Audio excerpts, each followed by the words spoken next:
Hello everyone. Cost അക്കൗണ്ടിങ്ങിൻ്റെ ഇന്നത്തെ ക്ലാസ്സിൽ നമ്മൾ ഏറ്റവും ലാസ്റ്റ് ചാപ്റ്റർ ആയിട്ടുള്ള സ്റ്റാൻഡേർഡ് കോസ്റ്റിംഗ് ആണ് ഡിസ്കസ് ചെയ്യാൻ പോകുന്നത്. ഓക്കെ, നമുക്കറിയാം സ്റ്റാൻഡേർഡ്സ് എന്ന് പറയുന്നത് നമ്മൾ മുൻകൂട്ടി നിശ്ചയിച്ച് വെക്കുന്ന ചില ലക്ഷ്യങ്ങളാണല്ലേ, അല്ലെങ്കിൽ ചില കോസ്റ്റുകളാണെന്നൊക്കെ പറയാം. അതുകൊണ്ട് തന്നെ നിലവിൽ ഒറിജിനലായിട്ട് സംഭവിച്ചിട്ടുള്ള കോസ്റ്റിനെ ഈ സ്റ്റാൻഡേർഡുമായിട്ട് കമ്പയർ ചെയ്യുന്ന ഒരു ടൈപ്പ് ഓഫ് കോസ്റ്റിംഗ് ആണ് സ്റ്റാൻഡേർഡ് കോസ്റ്റിംഗ്. കോസ്റ്റ് കൺട്രോൾ ഉറപ്പാക്കാനുള്ള ഒരു ടെക്നിക്കാണിത്. നമുക്കത് കൂടുതൽ ഡീറ്റെയിൽ ആയിട്ട് നോക്കാം. ഓക്കെ, അപ്പം നമുക്ക് ക്ലാസ്സിലേക്ക് എടുക്കാം അല്ലേ. കോസ്റ്റ് അക്കൗണ്ടിങ് ഡിപ്പാർട്ട്മെൻറ്റിൻ്റെ മെയിൻ ആയിട്ടുള്ളൊരു ലക്ഷ്യമാണ് കോസ്റ്റിനെ കൺട്രോൾ ചെയ്യുക, അല്ലെങ്കിൽ കോസ്റ്റിനെ റെഡ്യൂസ് ചെയ്യുക എന്നുള്ളത് അല്ലേ. നമുക്കൊരിക്കലും കോസ്റ്റിനെ പൂർണ്ണമായിട്ട് മാറ്റാൻ പറ്റില്ല, പക്ഷെ എന്ത് ചെയ്യാൻ പറ്റും, ഒരു പരിധി വരെ കൺട്രോൾ ചെയ്ത് വെക്കാനായിട്ട് സാധിക്കും അല്ലേ. അപ്പോൾ സ്റ്റാൻഡേർഡ് കോസ്റ്റിംഗ് എന്ന് പറയുന്നത് ഇത്തരത്തിൽ കോസ്റ്റ് അക്കൗണ്ടിങ് ഡിപ്പാർട്ട്മെൻറ്റിനെ കോസ്റ്റ് കൺട്രോൾ ചെയ്യാൻ വേണ്ടി സഹായിക്കുന്ന ഒരു മെത്തേഡാണ്. ഓക്കെ, അപ്പോൾ സ്റ്റാൻഡേർഡ് കോസ്റ്റിംഗ് എന്ന് പറയുന്നത് കോസ്റ്റിനെ പ്ലാൻ ചെയ്യുന്നൊരു ടെക്നിക്കാണെന്ന് പറയാം. നമ്മൾ ചില ടെക്നിക്സുകളൊക്കെ ഉപയോഗിച്ചിട്ട് മുൻകൂട്ടി നമ്മൾ കോസ്റ്റിനെ നിശ്ചയിച്ച് വെക്കുന്നു, അല്ലെങ്കിൽ പ്രീ ഡിറ്റർമൈൻ ചെയ്തു വെക്കുന്നു. അതിൻ്റെ ബേസിൽ ആക്ച്വലി സംഭവിക്കുന്ന കോസ്റ്റുകളെ കമ്പയർ ചെയ്യുന്നു. വേരിയൻസ് എന്തെങ്കിലും ഉണ്ടെങ്കിൽ അത് കണ്ടുപിടിക്കുന്നു. ആ വേരിയൻസ് ഉണ്ടാവാനുള്ള കാരണം എന്താണെന്നുള്ളത് അനലൈസ് ചെയ്യുന്നു. ഇത്രയേ ഉള്ളൂ സ്റ്റാൻഡേർഡ് കോസ്റ്റിംഗ്. ഓക്കെ, അപ്പോൾ സ്റ്റാൻഡേർഡ് എന്ന് പറയുന്നത് പ്രീ ഡിറ്റർമൈൻഡ് ആയിട്ടുള്ള അല്ലെങ്കിൽ സെറ്റ് ചെയ്ത് വെച്ചിട്ടുള്ള ചില ലെവൽസ് ആണെന്ന് പറയാം, അല്ലെങ്കിൽ എസ്റ്റിമേറ്റ് ആണെന്ന് പറയാം. കോസ്റ്റിൻ്റെയോ അല്ലെങ്കിൽ ക്വാണ്ടിറ്റീൻ്റെയോ ഒക്കെ എസ്റ്റിമേറ്റ് ആണ് സ്റ്റാൻഡേർഡ് എന്ന് പറയുന്നത്. അപ്പോൾ ആക്ച്വലി സംഭവിച്ച കോസ്റ്റിനെ അല്ലെങ്കിൽ വോളിയത്തിനൊക്കെ നമ്മൾ എന്ത് ചെയ്യാണ്, ഇതുമായിട്ട് കമ്പയർ ചെയ്യാണ് ചെയ്യുന്നത്. നമുക്കറിയാം നമ്മളെ സെയിൽ പ്രൈസ് എന്ന് പറയുന്നത് കോസ്റ്റും പ്രോഫിറ്റും അടങ്ങുന്നതാണ് അല്ലേ. അതുകൊണ്ട് തന്നെ നമ്മൾ കോസ്റ്റിനെ കൺട്രോൾ ചെയ്യാൻ വേണ്ടി ശ്രമിക്കുമ്പോൾ അത് എന്ത് ചെയ്യുന്നുണ്ട്, പലപ്പോഴും പ്രോഫിറ്റിനെ എഫക്റ്റ് ചെയ്യാറുണ്ട്. മെയിനായിട്ട് നമുക്ക് വരുന്ന കോസ്റ്റുകൾ നമ്മൾ ഡീറ്റെയിൽ ആയിട്ട് പഠിച്ചിട്ടുണ്ട് അല്ലേ. Material cost, labour cost, over head അല്ലേ. ഈ 3 കോസ്റ്റുകളാണ് മെയിനായിട്ടും ഒരു പ്രൊഡക്റ്റിൻ്റെ കേസിൽ സംഭവിക്കുക. അപ്പോൾ ഈ കോസ്റ്റിനെയൊക്കെ നമുക്ക് ഡീറ്റെയിൽ ആയിട്ട് പല ടൈപ്പ് ഓഫ് വേരിയൻസ് ആയിട്ട് പിന്നെയും ക്ലാസിഫൈ ചെയ്യുന്നുണ്ട്. അപ്പോൾ മെറ്റീരിയൽ എന്ന് പറയുന്നത് ഒരു കോസ്റ്റാണ്, നമുക്ക് പ്രൊഡക്ഷനിലേക്ക് ആവശ്യമായിട്ടുള്ള മെറ്റീരിയലിൻ്റെ കോസ്റ്റാണ് അല്ലേ. അതുപോലെ തന്നെ ലേബർ എന്ന് പറയുന്നത് നമ്മൾ പ്രൊഡക്ഷനിലേക്ക് ഉപയോഗിച്ചിട്ടുള്ള ലേബേഴ്സിൻ്റെ, അല്ലെങ്കിൽ നമ്മൾ ഉപയോഗിച്ചിട്ടുള്ള തൊഴിലാളികൾക്ക് നമ്മൾ കൊടുക്കുന്ന വേതനം, അല്ലെങ്കിൽ അവർക്ക് കൊടുക്കുന്ന മറ്റു സൗകര്യങ്ങൾ, ഇതുമായി ബന്ധപ്പെട്ടുള്ള ചിലവുകളാണ്. ദെൻ ഓവർ ഹെഡ്സ് എന്ന് പറയുന്നത് ഇൻഡയറക്റ്റ് ആയിട്ടുള്ള എക്സ്പെൻസുകളാണ്. ഓക്കെ, നമുക്കിപ്പം ചാപ്റ്ററിലേക്ക് കിടക്കാം അല്ലേ. അപ്പോൾ സ്റ്റാൻഡേർഡ് കോസ്റ്റിംഗ് എന്ന് പറയുന്നത് സ്റ്റാൻഡേർഡ് ഈസ് എ നോം ഓർ എ ക്രൈറ്റീരിയ. ഇതിനെ ഒരു ക്രൈറ്റീരിയ ആയിട്ട് അല്ലെങ്കിൽ ഒരു നോം ആയിട്ടാണ് കണക്കാക്കുന്നത്. ഇത്തരത്തിലുള്ള സ്റ്റാൻഡേർഡ്സ് ഉണ്ടെങ്കിൽ നമുക്ക് കമ്പാരിസൺ ചെയ്യാനായിട്ട് സാധിക്കുള്ളൂ അല്ലേ.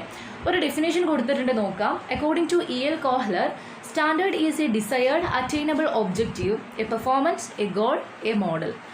അതായത് നമ്മൾ അറ്റൈൻ ചെയ്യാൻ ഉദ്ദേശിക്കുന്ന ഒരു ലക്ഷ്യത്തിൻ്റെയോ അല്ലെങ്കിൽ ഒരു പെർഫോമൻസിൻ്റെയോ അതും അല്ലെങ്കിൽ ഒരു ഗോളിൻ്റെയോ അല്ലെങ്കിൽ ഒരു മോഡലിൻ്റെയോ ഒരു ഡിസയറിനെയാണ് അല്ലെങ്കിൽ ആ ഒരു ലെവലിനെയാണ് നമ്മൾ സ്റ്റാൻഡേർഡ് എന്നതുകൊണ്ട് ഉദ്ദേശിക്കുന്നത്. ഓക്കെ, സ്റ്റാൻഡേർഡ് എന്ന് പറയുന്നത് പ്രീ ഡിറ്റർമൈൻഡ് ആയിട്ടുള്ള മുൻകൂട്ടി നിശ്ചയിച്ചിട്ടുള്ള ക്വാണ്ടിറ്റിയുടെ എസ്റ്റിമേറ്റ് ആണെന്ന് പറയാം. ഓക്കെ, അപ്പോൾ standard cost is A pre determined cost for evaluating the actual performance. നമ്മളെ പെർഫോമൻസിനെ മെഷർ ചെയ്യാനുള്ള ഒരു മെത്തേഡാണ് സ്റ്റാൻഡേർഡ് കോസ്റ്റിംഗ്. ഇവിടെ പ്രീ ഡിറ്റർമൈൻ ചെയ്ത് വെച്ചിട്ടുള്ള കോസ്റ്റിനെയാണ് സ്റ്റാൻഡേർഡ് കോസ്റ്റ് എന്ന് പറയുന്നത്. ഫോർ എക്സാമ്പിൾ, നമ്മളിപ്പോൾ എക്സ്പെക്റ്റ് ചെയ്യുകയാണ് നമ്മുടെ പ്രൊഡക്ഷൻ യൂണിറ്റ് ഈ ഒരു മാസം 10,000 യൂണിറ്റ് പ്രൊഡ്യൂസ് ചെയ്യുമെന്ന്. ആ 10,000 യൂണിറ്റ് പ്രൊഡ്യൂസ് ചെയ്യാൻ 1 lakh rupees ചിലവ് വരികയെന്ന് നമ്മൾ മുൻകൂട്ടി വെച്ചിട്ടുണ്ടെങ്കിൽ അതൊരു സ്റ്റാൻഡേർഡ് കോസ്റ്റാണ് അല്ലേ. അതുപോലെ തന്നെ ആക്ച്വലി പ്രൊഡക്ഷനൊക്കെ കഴിഞ്ഞ് വന്നപ്പോഴത്തേക്കും നമ്മുടെ പ്രൊഡക്ഷൻ യൂണിറ്റിന് 1,00,000-നെക്കാളും മേലെ ചിലവ് വന്നു എന്ന് വിചാരിക്കുക. അതായത് 1,50,000 ഒക്കെ ചിലവ് വന്നു എന്ന് വിചാരിക്കുക. അപ്പോൾ അവിടെ എന്ത് ചെയ്തിട്ടുണ്ട്, 50,000 അഡീഷണൽ ആയിട്ട് വന്നിട്ടുണ്ട് അല്ലേ. അപ്പോൾ ഈ അഡീഷണലിനെയാണ് നമ്മൾ വേരിയൻസ് എന്ന് പറയുന്നത്. നമ്മൾ സെറ്റ് ചെയ്ത് വെച്ച സ്റ്റാൻഡേർഡ് 1 lakh ആയിരുന്നു, പക്ഷേ നമ്മൾ പ്രൊഡ്യൂസ് ചെയ്ത് വന്നപ്പോൾ നമ്മുടെ ചിലവ് എന്തായി, 1,50,000 ആയില്ലേ. അപ്പോൾ 1 lakhും 1,50,000 തമ്മിലുള്ള ആ ഒരു ഡിഫറൻസ്, ആ ഒരു വ്യത്യാസത്തിനെയാണ് നമ്മൾ വേരിയൻസ് എന്ന് പറയുന്നത്. ഈ സ്റ്റാൻഡേർഡ് കോസ്റ്റിങ്ങിൽ നമുക്ക് മെയിനായിട്ട് പഠിക്കാനുള്ളതും വേരിയൻസ് ആണ്. നിങ്ങൾക്ക് ഈ ഒരു BCom ലെവലിൽ ഇത് ഡീറ്റെയിൽ ആയിട്ട് പഠിക്കാനില്ല. ജസ്റ്റ് എന്താണ് വേരിയൻസ്, എന്താണ് അതിൻ്റെ ടൈപ്സ്, ക്ലാസിഫിക്കേഷൻസ് ഒക്കെ മനസ്സിലാക്കാനേ ഉള്ളൂ. നിങ്ങൾ PGക്കൊക്കെ പോകുമ്പോഴാണ് ഇത് ഡീറ്റെയിൽ ആയിട്ട് പ്രോബ്ലം ഒക്കെ ചെയ്ത് പഠിക്കാനുള്ളത്. ഓക്കെ, ദെൻ മറ്റൊരു ഡെഫിനേഷൻ കൂടെ നോക്കുക. CMA London define standard cost as predetermined cost based on a technical estimate for material, labour and overhead for a selected period of time and for a prescribed set of working condition. നമ്മൾ മുൻകൂട്ടി നിശ്ചയിച്ച് വെച്ചിട്ടുള്ള ആ ഒരു working കണ്ടീഷനിൽ അല്ലെങ്കിൽ ആ ഒരു ടൈം പീരീഡിൽ നമുക്ക് വരാൻ സാധ്യതയുള്ള മെറ്റീരിയൽ കോസ്റ്റിനെയും ലേബർ കോസ്റ്റിനെയും ഓവർ ഹെഡ്സിനെയും നമ്മൾ എസ്റ്റിമേറ്റ് ചെയ്യുന്നതിനെ, പ്രീ ഡിറ്റർമൈൻഡ് ചെയ്ത് വെക്കുന്നതിനെയാണ് നമ്മൾ സ്റ്റാൻഡേർഡ് കോസ്റ്റിംഗ് എന്നതുകൊണ്ട് ഉദ്ദേശിക്കുന്നത്. ഓക്കെ, ഇതിനെ കോമൺ സെൻസ് കോസ്റ്റ് എന്നും പറയാറുണ്ട്. In short, standard cost is A predetermined cost. നമ്മൾ മുൻകൂട്ടി നിശ്ചയിക്കുന്ന കോസ്റ്റുകളെയാണ് സ്റ്റാൻഡേർഡ് കോസ്റ്റ് എന്ന് പറയുന്നത്. സിംപ്ലി പറയുകയാണെന്നുണ്ടെങ്കിൽ സ്റ്റാൻഡേർഡ് കോസ്റ്റിംഗ് എന്ന് പറയുന്നത് കോസ്റ്റ് കൺട്രോളിങ്ങിന് ഉപയോഗിക്കുന്ന ഒരു ടെക്നിക്കാണ്. ഇവിടെ കോസ്റ്റിനെ അസർട്ടൈൻ ചെയ്യും, അതുപോലെ തന്നെ കോസ്റ്റിനെ കൺട്രോൾ ചെയ്യാൻ വേണ്ടി ശ്രമിക്കുകയും ചെയ്യും. ഓക്കെ, അപ്പോൾ ഇവിടെ മെയിനായിട്ട് നോക്കുന്നത് വേരിയേഷൻസ് ആണ്. നമ്മൾ സെറ്റ് ചെയ്ത് വെച്ചിട്ടുള്ള സ്റ്റാൻഡേർഡ് കോസ്റ്റും നമുക്ക് ഉണ്ടായിട്ടുള്ള ആക്ച്വൽ കോസ്റ്റും തമ്മിൽ എത്രത്തോളം ഡിഫറൻസ് ഉണ്ട്, വ്യത്യാസമുണ്ട് എന്നുള്ളതാണ് ഇവിടെ മെഷർ ചെയ്യുന്നത്. Then it's a technique which uses standards for cost and revenue for the purpose of control through variance analysis. Variance analysis നടത്തുന്നതിലൂടെ കോസ്റ്റിനെ അല്ലെങ്കിൽ റവന്യൂവിനെ കൺട്രോൾ ചെയ്യാനുള്ള ഒരു ടെക്നിക്കാണ് സ്റ്റാൻഡേർഡ് കോസ്റ്റിംഗ് എന്ന് പറയാം. കോസ്റ്റ് കൺട്രോളിങ്ങിന് വേണ്ടിയിട്ട് നമ്മൾ സ്റ്റാൻഡേർഡ് കോസ്റ്റിംഗ് ഉപയോഗിക്കുമ്പോൾ അതിനെയാണ് നമ്മൾ സ്റ്റാൻഡേർഡ് കോസ്റ്റിംഗ് എന്ന് പറയുന്നത്. ഓക്കെ, പറഞ്ഞ കാര്യങ്ങൾ തന്നെ പിന്നെയും റിപ്പീറ്റ് ചെയ്ത് ഇങ്ങനെ ഓരോ സെൻറ്റൻസ് ആയിട്ട് വരുന്നുണ്ട്. നിങ്ങൾ ഇത്രയും മനസ്സിലാക്കി വയ്ക്കുക. സ്റ്റാൻഡേർഡ് എന്ന് പറയുന്നത് ഒരു ക്രൈറ്റീരിയ ആണല്ലേ. സോ ഈ ക്രൈറ്റീരിയൻ്റെ അടിസ്ഥാനത്തിൽ അല്ലെങ്കിൽ സ്റ്റാൻഡേർഡിൻ്റെ അടിസ്ഥാനത്തിൽ നമ്മൾ ഒറിജിനലി സംഭവിച്ചിട്ടുള്ള കോസ്റ്റിനെ അനലൈസ് ചെയ്ത് അല്ലെങ്കിൽ അതിനെ കമ്പയർ ചെയ്തിട്ട് അതിലുള്ള വ്യത്യാസം മനസ്സിലാക്കാൻ വേണ്ടി ഉപയോഗിക്കുന്നൊരു കോസ്റ്റിംഗ് ടെക്നിക്കാണ് സ്റ്റാൻഡേർഡ് കോസ്റ്റിംഗ്. ഓക്കെ, അപ്പോൾ തിയറിറ്റിക്കലി ഇമ്പോർട്ടൻ്റ് ആയിട്ടുള്ളൊരു ചാപ്റ്ററാണ്. ദെൻ നമുക്കിനി നോക്കാനുള്ളത് differences between standard costing and budgetary control. Budgetary control എന്നുള്ള ചാപ്റ്റർ നമ്മൾ ഓൺലൈൻ ക്ലാസ് ആയിട്ട് കംപ്ലീറ്റ് ചെയ്തിട്ടുള്ളതാണ്. അത് നിങ്ങളെ കോളേജ് ആപ്പിൽ അപ്ലോഡ് ചെയ്തിട്ടുണ്ട്. കാണാത്തവർ നിർബന്ധമായിട്ടും പോയി കാണാം കേട്ടോ. പിന്നെ നമുക്ക് നോക്കാനുള്ളത് ഡിഫറൻസ് ആണ്. ഇപ്പോൾ സ്റ്റാൻഡേർഡ് കോസ്റ്റിംഗ് നമ്മൾ പറഞ്ഞു അല്ലേ, മുൻകൂട്ടി നിശ്ചയിച്ച് വെക്കുന്ന സ്റ്റാൻഡേർഡുകളുടെ അടിസ്ഥാനത്തിൽ കോസ്റ്റിനെ കൺട്രോൾ ചെയ്യാൻ ഉപയോഗിക്കുന്ന ഒരു ടെക്നിക്കാണ്. ബഡ്ജറ്ററി കൺട്രോളും അതുപോലെ തന്നെ അല്ലേ, നിങ്ങൾക്കറിയാലോ ബഡ്ജറ്റ്സ് എന്താണെന്നുള്ളത്. ബഡ്ജറ്റിലും നമ്മൾ ചെയ്യുന്നത് കോസ്റ്റുകളെ അല്ലെങ്കിൽ വരുമാനത്തേക്ക് എന്ത് ചെയ്യാണ്, മുൻകൂട്ടി പ്ലാൻ ചെയ്ത് സെറ്റ് ചെയ്ത് വെക്കുകയാണല്ലേ. അപ്പോൾ ഇവിടെയും ഉദ്ദേശിക്കുന്നത് ഇത്തരത്തിലുള്ള കോസ്റ്റിനെ കമ്പയർ ചെയ്യുക അല്ലെങ്കിൽ അനലൈസ് ചെയ്യുക എന്നുള്ളത് തന്നെയാണ്. ഓക്കെ, നോക്കാം. Budgetary control is related to all type of business activity, but standard costing is related to production and production cost. Budgetary control എന്ന് പറയുന്നത് ഒരു ഓർഗനൈസേഷനിലെ എല്ലാ ലെവൽസിലും അല്ലെങ്കിൽ എല്ലാ തരത്തിലുള്ള ആക്ടിവിറ്റീസിലും ബന്ധപ്പെട്ടിട്ടുള്ളതാണ്, അല്ലെങ്കിൽ എല്ലാ ആക്ടിവിറ്റീസിലും നമുക്ക് ഒരുപോലെ ഉപയോഗിക്കാൻ സാധിക്കുന്നതാണ്. പക്ഷേ സ്റ്റാൻഡേർഡ് കോസ്റ്റിംഗ് എന്ന് പറയുന്നത് മെയിനായിട്ടും പ്രൊഡക്ഷനുമായി ബന്ധപ്പെട്ടിട്ടുള്ളതാണ്. പ്രൊഡക്ഷൻ കോസ്റ്റിനെ കൺട്രോൾ ചെയ്യാനും അല്ലെങ്കിൽ പ്രൊഡക്ഷൻ വോള്യത്തിനെ കൺട്രോൾ ചെയ്യാനും റവന്യൂ കൺട്രോൾ ചെയ്യാനൊക്കെ ഉപയോഗിക്കുന്ന ഒരു ടെക്നിക്കാണ് സ്റ്റാൻഡേർഡ് കോസ്റ്റിംഗ്. പക്ഷേ ബജറ്റ് അങ്ങനെയല്ല. ബജറ്റ് ഒരു ബിസിനസ്സിലെ എൻറ്റയർ ആക്ടിവിറ്റീസിനെ കവർ ചെയ്യുന്നുണ്ട്. സോ ബജറ്ററി കൺട്രോൾ എന്ന് പറയുന്നത് സ്റ്റാൻഡേർഡ് കോസ്റ്റിനേക്കാളും കൂടുതൽ എക്സ്റ്റെൻസീവ് ആണ്, കൂടുതൽ വൈഡ് ആണെന്ന് പറയാം. ദെൻ അടുത്തത് budget is based on past experience. നമ്മൾ പഴയ ഡാറ്റേൻ്റെ അടിസ്ഥാനത്തിലാണ് അല്ലെങ്കിൽ പാസ്റ്റ് എക്സ്പീരിയൻസിൻ്റെ അടിസ്ഥാനത്തിലാണ് ബജറ്റൊക്കെ തയ്യാറാക്കുന്നത്. സ്റ്റാൻഡേർഡ് അങ്ങനെയല്ല, അത് ടെക്നിക്കൽ എസ്റ്റിമേറ്റിൻ്റെ അടിസ്ഥാനത്തിലാണ് നമ്മൾ സ്റ്റാൻഡേർഡുകളൊക്കെ സെറ്റ് ചെയ്തിരിക്കുന്നത്. Then budgetary control is related to financial accounts, but standard costing is related to cost account. Budgetary control എന്ന് പറയുന്നത് മെയിനായിട്ടും ഫിനാൻസ് ഡിപ്പാർട്ട്മെൻറ്റിൻ്റെ ഡ്യൂട്ടി ആയിരിക്കും. അത് ഫിനാൻഷ്യൽ അക്കൗണ്ട്സുമായിട്ട് ബന്ധപ്പെട്ടിട്ടുള്ളതായിരിക്കും. പക്ഷേ സ്റ്റാൻഡേർഡ് കോസ്റ്റിംഗ് എന്ന് പറയുന്നത് നമ്മൾ നേരത്തെ പറഞ്ഞ പോലെ പ്രൊഡക്ഷൻ ഡിപ്പാർട്ട്മെൻറ്റുമായി ബന്ധപ്പെട്ടിട്ടുള്ളതാണല്ലേ. അതുകൊണ്ട് തന്നെ കോസ്റ്റ് അക്കൗണ്ടിങ് ഡിപ്പാർട്ട്മെൻറ്റിൻ്റെ കീഴിലായിരിക്കും ഇത്തരത്തിൽ സ്റ്റാൻഡേർഡ് കോസ്റ്റിംഗ് ഒക്കെ നടത്തുന്നുണ്ടായിരിക്കുക. Then budget consider both income and expenditure. ബജറ്റിൽ വരുമാനത്തെയും അതുപോലെ തന്നെ ചിലവുകളെയൊക്കെ കാണിക്കുന്നുണ്ടല്ലേ. പക്ഷേ സ്റ്റാൻഡേർഡ് കോസ്റ്റ് അങ്ങനെയല്ല. ഇവിടെ എക്സ്പെൻഡിച്ചറുകളെ മാത്രമേ കണക്കിലെടുക്കുന്നുള്ളൂ. പ്രൊഡക്ഷൻ എത്രത്തോളം കോസ്റ്റ് വരുന്നുണ്ട്, ആ കോസ്റ്റിനെ എങ്ങനെ കൺട്രോൾ ചെയ്യാം എന്നുള്ളത് മാത്രമാണ് നോക്കുന്നത്. Then in standard costing variance are analysed in detail. ബജറ്റിൽ പെർഫോമൻസ് മെഷർമെൻ്റ് ആണ് നടക്കുന്നത് അല്ലേ. എത്രത്തോളം വരുമാനം അല്ലെങ്കിൽ എത്രത്തോളം ചിലവുകളാണ് ഓരോ ഡിപ്പാർട്ട്മെൻറ്റിലും സംഭവിച്ചത് എന്നുള്ളതാണ് മനസ്സിലാക്കുന്നത്. പക്ഷേ സ്റ്റാൻഡേർഡ് കോസ്റ്റിങ്ങിൽ വേരിയൻസിനെയാണ് ശരിക്കും പറഞ്ഞാൽ അനലൈസ് ചെയ്യുന്നത്. വേരിയൻസ് എന്ന് പറഞ്ഞത് നമ്മൾ നേരത്തെ പറഞ്ഞിരുന്നു, സ്റ്റാൻഡേർഡും അതുപോലെ തന്നെ ആക്ച്വലും തമ്മിലുള്ള വ്യത്യാസമാണ് അല്ലേ. സ്റ്റാൻഡേർഡ് കോസ്റ്റിങ്ങും അല്ലെങ്കിൽ നമ്മൾ സ്റ്റാൻഡേർഡ് സെറ്റ് ചെയ്ത് വെച്ചിട്ടുള്ള ആ ഒരു ക്രൈറ്റീരിയയും നമ്മുടെ ആക്ച്വൽ കോസ്റ്റും തമ്മിലുള്ള വ്യത്യാസത്തിനെയാണ് വേരിയൻസ് എന്ന് പറയുന്നത്. അപ്പോൾ ഇവിടെ വേരിയൻസിനെ അനലൈസ് ചെയ്യുന്നൊരു ടെക്നിക്കാണ് സ്റ്റാൻഡേർഡ് കോസ്റ്റിംഗ്. പക്ഷേ ബജറ്ററി കൺട്രോളിൽ ഇത്തരത്തിൽ വേരിയൻസിനെ അനലൈസ് ചെയ്യൽ അത്രത്തോളം പോസിബിൾ അല്ല. Then budget fix maximum limit while standard fix targets. Standard കോസ്റ്റിങ്ങിൽ ടാർഗറ്റുകളെയാണ് ഫിക്സ് ചെയ്തിരിക്കുന്നത്, അതുപോലെ തന്നെ ബജറ്റിൽ മാക്സിമം ലിമിറ്റിനെയാണ് ഫിക്സ് ചെയ്തിരിക്കുന്നത്. Then standards are expressed in per unit of reduction versus budget are for specific period and are expressed in total. നമ്മളിവിടെ പ്രൊഡക്ഷനെ പെർ യൂണിറ്റ് കോസ്റ്റിലാണ് എക്സ്പ്രസ് ചെയ്യുന്നത്. പക്ഷേ ബജറ്റിൽ അങ്ങനെയല്ല. ബജറ്റിൽ ടോട്ടൽ എക്സ്പെൻഡിച്ചറിനെയും ടോട്ടൽ റവന്യൂവിനെയൊക്കെയാണ് ഒരു നിശ്ചിത കാലയളവിലേക്ക് വേണ്ടിയിട്ട് റീഡിറ്റർമൈൻ ചെയ്ത് വെക്കുന്നത്. Then budgetary control can be applied in parts. ബജറ്റിന് നമുക്ക് ഓരോരോ ഭാഗങ്ങളായിട്ട് തിരിക്കാം അല്ലേ. ഇപ്പോൾ ക്യാഷ് ബജറ്റ് ഉണ്ട്, പ്രൊഡക്ഷൻ ബജറ്റ് ഉണ്ട്, അല്ലെങ്കിൽ research and development, capital expenditure, ഇങ്ങനെ നമുക്ക് പല ക്ലാസിഫിക്കേഷനിലേക്ക് കൊണ്ടുവരാനായിട്ട് സാധിക്കും. ഓരോരോ ഭാഗങ്ങൾ നമുക്ക് അനലൈസ് ചെയ്യാനായിട്ട് സാധിക്കും. പക്ഷേ ഈ ഒരു പാർഷ്യൽ ആപ്ലിക്കേഷൻ നമുക്ക് സ്റ്റാൻഡേർഡ് കോസ്റ്റിങ്ങിൽ പോസിബിൾ അല്ല.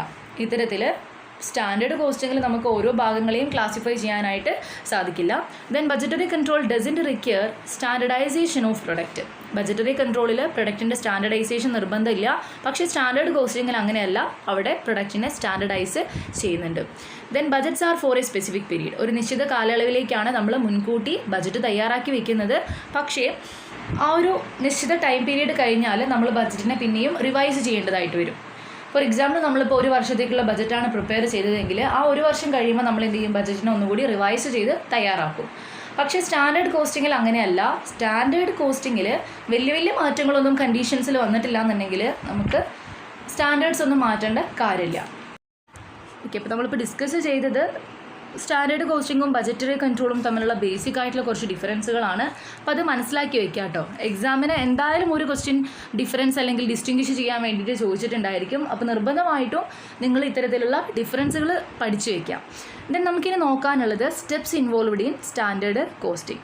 സ്റ്റാൻഡേർഡ് കോസ്റ്റിങ്ങിൽ നമ്മൾ ആദ്യം ചെയ്യേണ്ട കാര്യം സ്റ്റാൻഡേർഡുകൾ സെറ്റ് ചെയ്യുക എന്നുള്ളതാണല്ലേ. നമ്മൾ ഏത് കോസ്റ്റിനെയാണോ കൺട്രോൾ ചെയ്യാൻ വേണ്ടി ശ്രമിക്കുന്നത് അതിനെ ബേസ് ചെയ്തിട്ട് സ്റ്റാൻഡേർഡ് സെറ്റ് ചെയ്യുക എന്നുള്ളതാണ് ഫസ്റ്റ് സ്റ്റേജ്.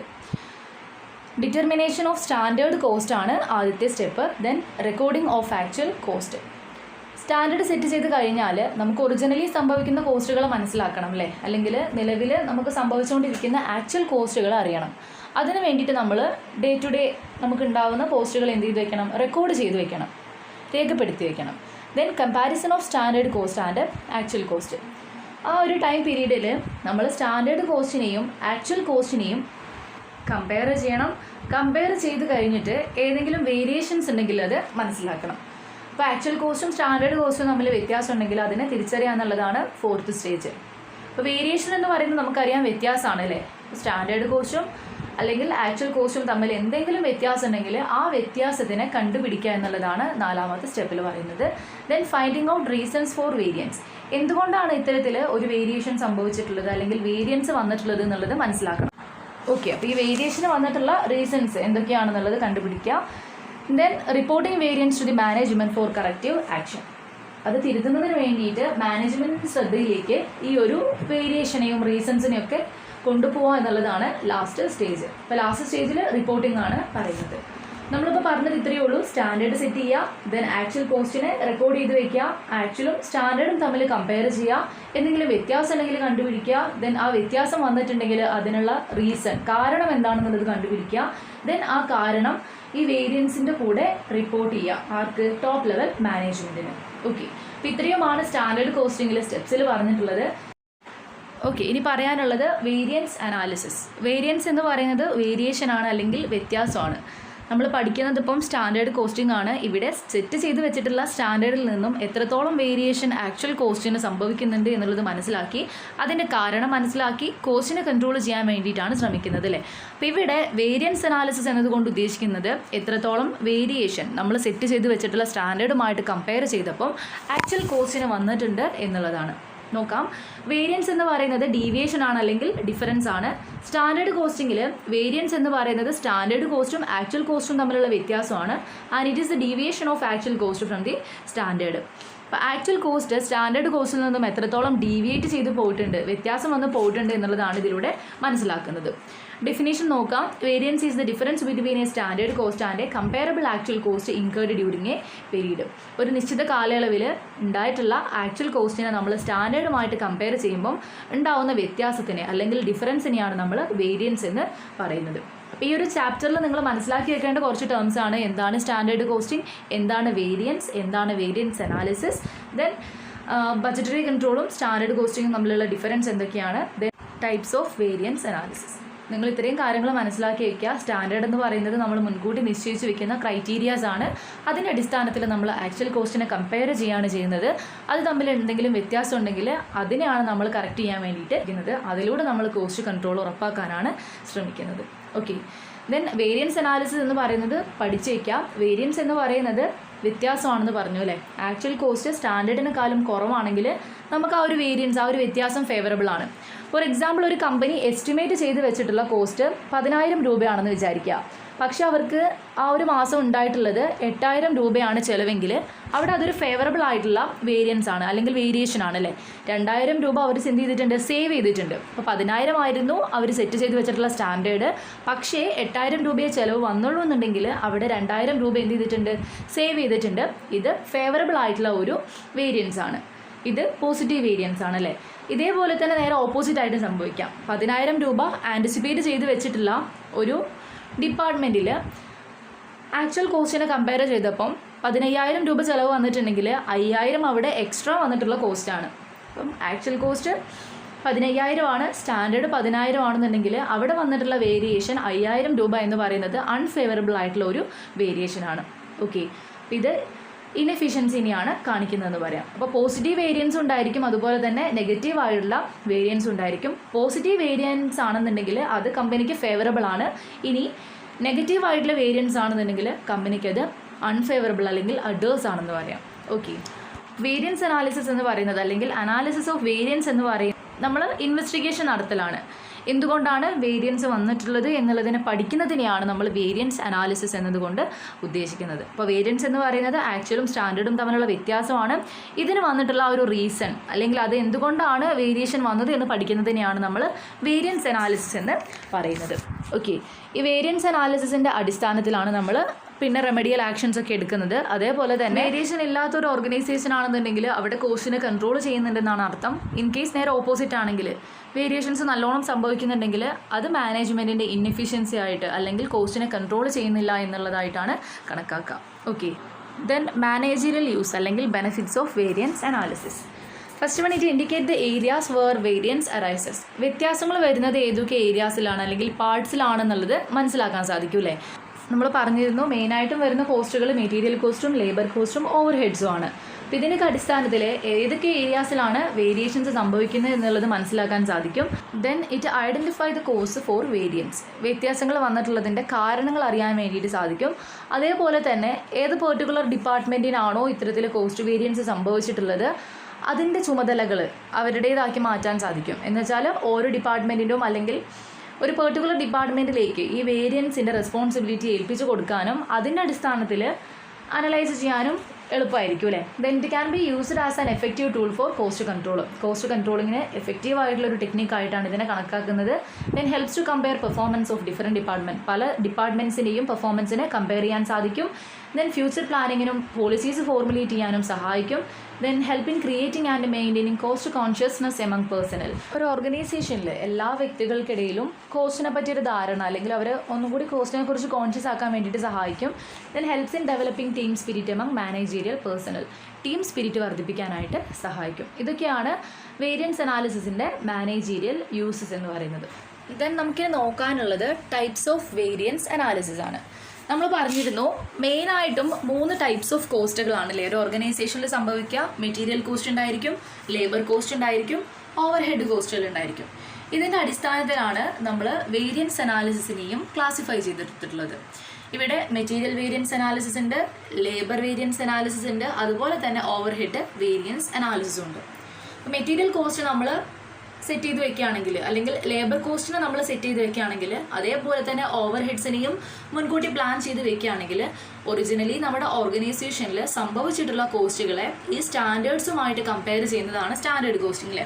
ഫോർ എക്സാമ്പിൾ, ഒരു ഓർഗനൈസേഷനിൽ മെറ്റീരിയൽ കോസ്റ്റ് എന്ന് പറയുന്നത് ഒരു 5,000 രൂപയായിട്ട് സെറ്റ് ചെയ്തു എന്ന് വിചാരിക്കുക.